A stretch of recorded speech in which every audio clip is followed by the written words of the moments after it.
ઉજવણીના ભાગરૂપે બાળકોને શૈક્ષણિક કીટ વિતરણ કરવામાં આવ્યું। માંજલપુર માનવ ધર્મ આશ્રમ પાસે આવેલ સિદ્ધિવિનાયક ચેરિટેબલ ટ્રસ્ટ દ્વારા ગણેશ ઉત્સવનું ઉજવણી ચાલુ રહી છે। એમાં ગણેશ ઉત્સવનો આ વર્ષ 51 વર્ષ છે, ત્યારે આજે ગરીબ અને મધ્યમ વર્ગના બાળકોને શૈક્ષણિક સામગ્રી જેવી કે સ્કૂલ બેગ, શૈક્ષણિક કીટ વિતરણની સાથે સાથે તમામ બાળકોને નાસ્તાનું આયોજન કરવામાં આવ્યું હતું।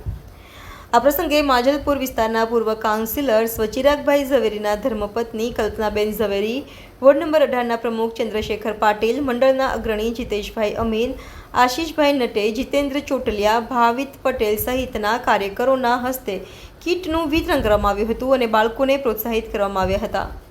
સિદ્ધિવિનાયક ચેરિટેબલ ટ્રસ્ટ દ્વારા વિવિધ ધાર્મિક કાર્યક્રમની સાથે સાથે સામાજિક કાર્યો પણ કરવામાં આવે છે અને સમાજ ઉપયોગી તમામ સેવાઓમાં આગળ રહીને સમાજને ઉપયોગી પ્રયત્નો કરતું આવ્યું છે। જય ગણેશ। અત્યારે હું સંધ્યાનગર સોસાયટીમાં છું।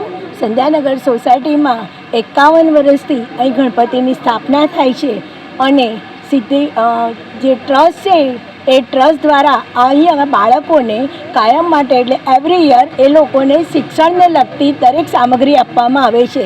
જ્ઞાનનો વિકાસ આ બાળકોમાં થાય એવો એમનો જે પર્પઝ છે એ ખૂબ સરસ અને સુંદર આયોજનબદ્ધ થાય છે અને આ સંધ્યાનગર સોસાયટીના તમામ રહીશોને એના માટે હું કલ્પના ઝવેરી એમને ખૂબ ખૂબ ધન્યવાદ પાઠવું છું। વર્ષો વર્ષ ચિરાગ ઝવેરી એમના સાથે આવતા હતા, પણ આજે પહેલીવાર મને આવવાનો અહીં આગળ જે મોકો મળ્યો છે તો આ સોસાયટીનો હું ખૂબ ખૂબ આભાર માનું છું। જય ગણેશ। સિદ્ધિવિનાયક ચેરિટેબલ ટ્રસ્ટ છે, એના તરફથી બધા ગણેશ યુવક ભક્તોને જય ગણેશ। આ અમારું 51મું વર્ષ છે।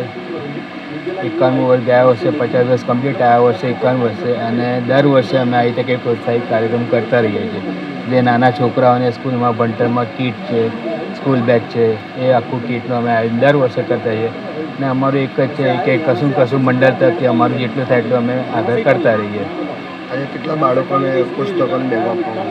ઓછામાં ઓછા 100 બાળકોને પુસ્તકોની બેગો વિતરણ કરવામાં આવશે આજે। શું નામ? નટે આશીષ।